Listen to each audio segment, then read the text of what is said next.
Assalamualaikum warahmatullahi wabarakatuh. Sebelumnya, perkenalkan kami dari anggota 14 IKM akan mempresentasikan hasil diskusi kami mengenai materi 4, yaitu berjudul tentang health protection.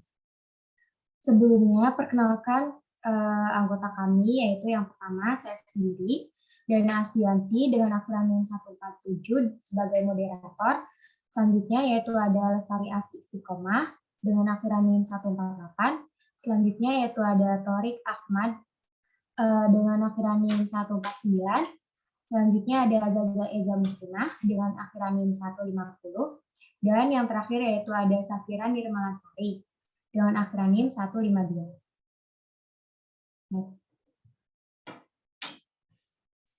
Yang pertama yaitu health protection. Apoteker sekarang secara rutin terlibat di tingkat strategis, misalnya pengembangan formularium antibiotik dan kebijakan penyimpanan yang aman atau merencanakan tanggapan terhadap masalah kesehatan tertentu. Dan pada tingkat individu, dalam pemberian intervensi perlindungan kesehatan seperti penyediaan jarum dan jarum suntik kepada pengguna narkoba atau memfasilitasi pembuangan yang tidak diinginkan secara aman. Next. Selanjutnya yaitu melindungi dari potensi bahaya yang disebabkan oleh obat-obatan, yaitu ada perizinan obat-obatan. Ketika izin edar diberikan untuk obat baru, biasanya ditempatkan pada kategori POM pada awalnya sampai data keamanan lebih lanjut tersedia dari penggunaan pada populasi yang lebih luas. Selama penggunaan awal obat-obatan berlisensi baru, pengawasan pasca pemasaran digunakan untuk mengevaluasi keamanan dan populasi yang lebih luas. Permohonan ditinjau oleh Badan Pengatur berdasarkan potensi risiko yang ditimbulkan terhadap kesehatan individu dan populasi yang lebih luas. Jadi, bahkan di mana obat menimbulkan sedikit risiko bagi individu yang menggunakannya. Aplikasi Kation untuk reklasifikasi dapat ditolak atas dasar risiko terhadap populasi. Misalnya, produk antibiotik dengan risiko signifikan resistensi. Next. Selanjutnya itu ada iklan obat-obatan. Dalam beberapa tahun terakhir, perubahan undang-undang telah menyebabkan obat-obatan sekali lagi diperlakukan lebih sebagai barang dagangan normal.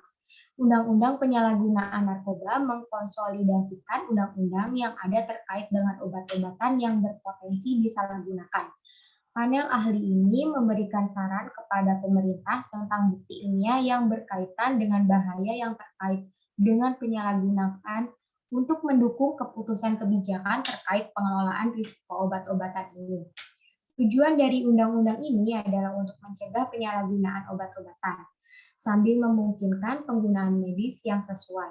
Untuk tujuan ini, undang-undang menempatkan kontrol pada penyimpanan, kepemilikan, pembuatan, dan pasokan berbagai obat-obatan dan zat lainnya. Dengan kontrol yang paling ketat ditempatkan pada zat-zat tanpa penggunaan medis yang diterima dan potensi bahaya terbesar. Selanjutnya yaitu akan dilanjutkan oleh rekan saya.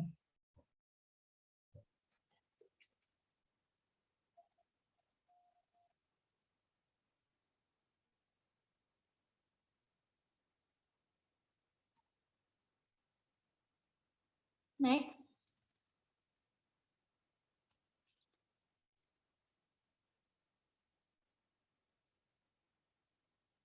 Penggunaan zat.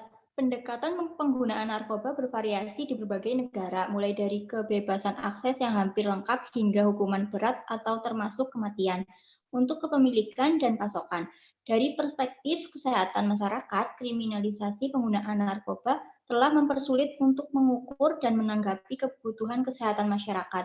Pengguna narkoba karena sifat pasar bawah tanah dan pengguna itu sendiri. Bukti untuk kontrol hukum atas produksi, pasokan, atau penggunaan zat semakin diawasi dan sering ditemukan kurang.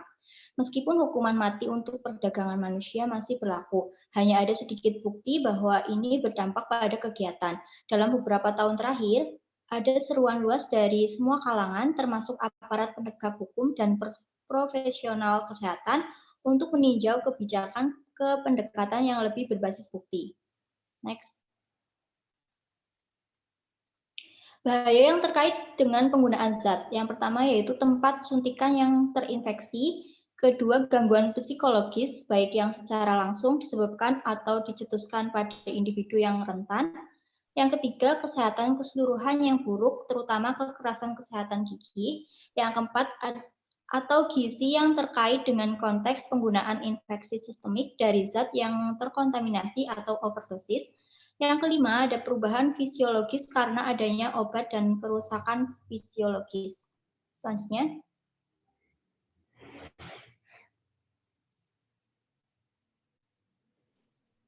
Next. Bahaya yang terkait dengan penggunaan zat. Penggunaan zat seperti alkohol dan tembakau tertanam dengan baik di banyak budaya di seluruh dunia. Sementara zat lain seperti opium atau sumber morfin atau koka atau sumber kokain diterima secara luas di tempat lain. Kontrol pada penggunaan non-terapeutik dari banyak zat yang dirancang untuk mengurangi bahaya seringkali dapat memiliki efek yang tidak diinginkan dan memperkenalkan bahaya baru melalui penggunaan bawah tanah ke dalam pengaturan kriminal. Sebagian besar zat yang tersedia secara ilegal diproduksi di fasilitas clandestine tanpa mekanisme kontrol kualitas dan di mana memaksimalkan keuntungan adalah pendorong utama. Selain itu, saat zat melewati rantai pasokan, zat tersebut sering diencerkan dan dipalsukan melalui pemotongan, suatu proses pengenceran dengan zat pengisi, mulai dari laktosa hingga plester atau debu batu bata. Untuk obat sintetik seluruhnya atau sebagian manipulasi kimia sering dilakukan oleh orang yang tidak berpengalaman atau kurang berkualitas. Menggunakan peralatan improvisasi. Hal ini dapat menghasilkan bahan kimia yang sedikit berbeda, ditambah zat antara kadang-kadang dengan tindakan farmakologis yang berubah secara substansial. Penggunaan zat-zat yang bersumber secara ilegal menimbulkan peningkatan risiko bahaya yang sangat besar yang timbul dari kontaminan dan overdosis karena kualitas yang meragukan dan sering kali tidak diketahui potensinya. Selain kualitas zat itu sendiri, di mana disuntikan, maka lebih lanjut muncul dari jarum suntik dan jarum yang digunakan dan perlengkapan yang terkait dengan persiapan dan pemberian. Dalam pengaturan klinis, suntikan disiapkan di lingkungan steril menggunakan jarum baru yang disterilkan, spuit dan filter, kendaraan steril murni atau biasanya air, dan agen pelarut. Yang selanjutnya akan dijelaskan oleh teman saya.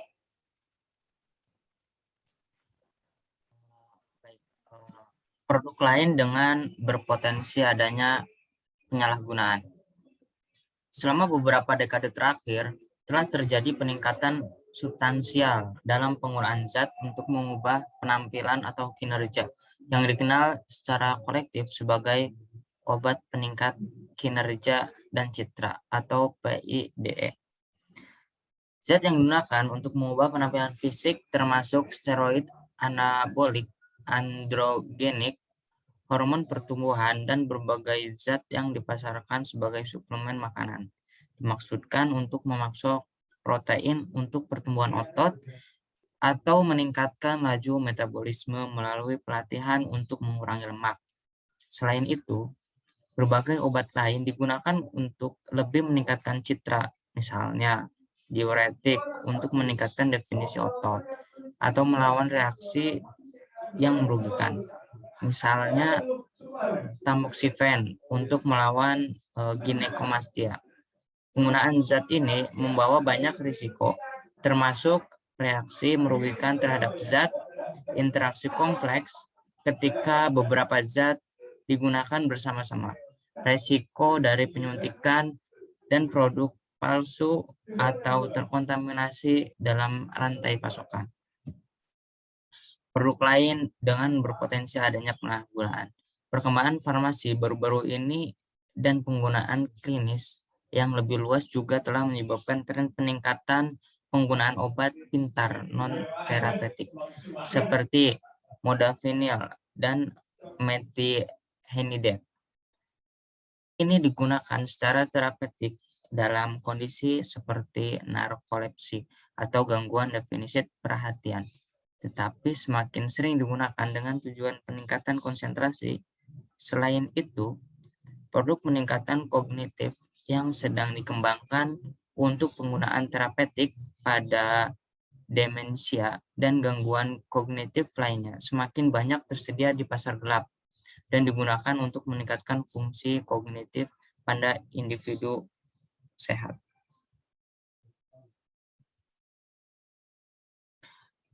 Mengurangi bahaya yang terkait dengan penggunaan zat. Mengurangi dampak buruk meliputi intervensi dan kegiatan yang dimaksudkan untuk meminimalkan bahaya yang terkait dengan penggunaan zat non-terapeutik. Etos pengurangan dampak buruk bukan untuk mencegah penggunaan, tetapi untuk meminimalkan resiko melalui pendidikan dan intervensi, mengurangi tingkat penggunaan dan resiko yang terkait dengan penggunaan yang tersisa. Sejumlah kegiatan terkait apotek dikaitkan dengan pengurangan dampak buruk di sebagian besar sektor praktik. Dalam konteks apotek komunitas, pengurangan dampak buruk seringkali terkait dengan layanan yang terkait dengan penggunaan opiat dan zat suntik seperti stimulan dan beberapa PYD. Mungkin untuk selanjutnya akan dilanjutkan oleh teman saya. Terima kasih. Selanjutnya yaitu layanan lain mungkin termasuk yang pertama mendukung pengguna dalam menjaga kesehatan umum mereka. Yang kedua mendukung berhenti merokok atau mengurangi asupan alkohol. Yang ketiga memastikan nutrisi yang baik dan perawatan gigi. Yang keempat pemeriksaan tempat suntikan dan memberikan saran tentang screening. Yang kelima perawatan luka untuk vaksinasi menular seksual dan penyakit menular. Yang keenam yaitu vaksinasi. Next. Penyakit menular, ada kontak langsung dengan cairan tubuh yang terinfeksi dari individu yang terinfeksi. Yang kedua, kontak dengan objek yang telah terkontaminasi oleh individu yang terinfeksi. Yang ketiga, vektor seperti nyamuk, lalat, dan serangga lainnya. Next.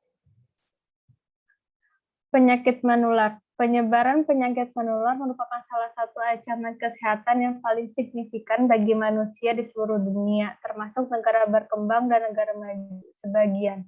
Karena penyakit ini seringkali sulit diobati setelah tertular.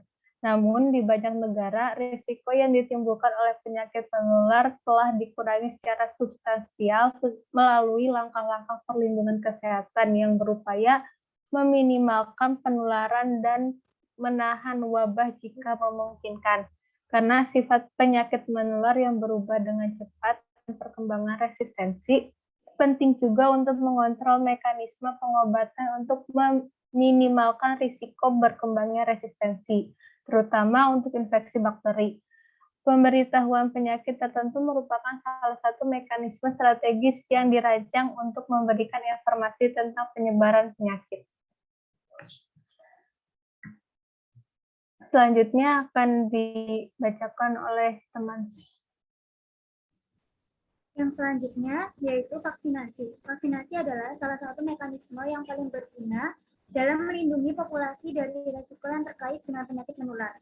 Di sebagian besar negara maju, program vaksinasi standar untuk berbagai penyakit dimulai pada masa kanak-kanak dan berlanjut hingga masa remaja. Vaksin ditunjukkan untuk melindungi Anda dengan membangun sistem kekebalan tubuh sehingga dapat melawan segala jenis penyakit dari yang ringan hingga yang sangat serius.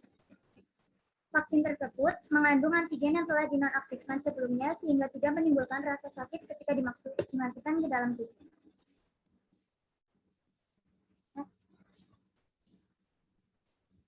Golongan vaksin yaitu yang pertama adalah ethylene vaksin, mengandung kuman yang masih hidup namun sudah dilemahkan sebelumnya.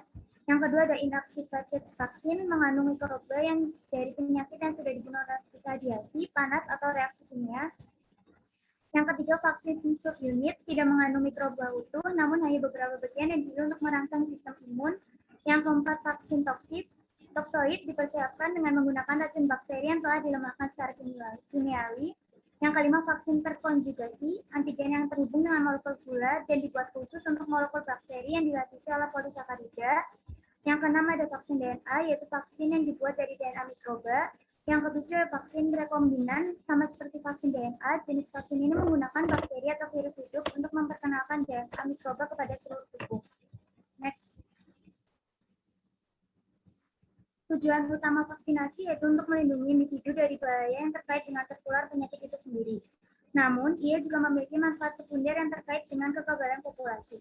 Imunitas populasi tersebut tidak hanya melindungi individu yang divaksinasi melalui kekebalan mereka sendiri, tetapi juga melindungi orang yang tidak dapat divaksinasi karena usia atau komplikasi lain seperti defisiensi umur. Resistensi antimikroba. Sejak pengembangan penisilin pada pertengahan abad ke-20, prognosis untuk individu dengan infeksi bakteri telah meningkat secara substansial. Sekarang ada banyak agen antibiotik yang berbeda, bekerja pada berbagai komponen yang berbeda dalam sel bakteri dan aktif melawan berbagai jenis bakteri. Namun, karena kecepatan replikasi dan mutasi sel bakteri yang cepat, resistensi telah berkembang terhadap banyak antibiotik, sehingga beberapa antibiotik sekarang hanya digunakan secara terbatas. Dengan demikian, menjadi perlu untuk menggunakan lebih banyak agen toksik dalam upaya untuk mengobati infeksi yang telah dijajah oleh strain bakteri yang resisten terhadap banyak obat seperti Staphylococcus aureus.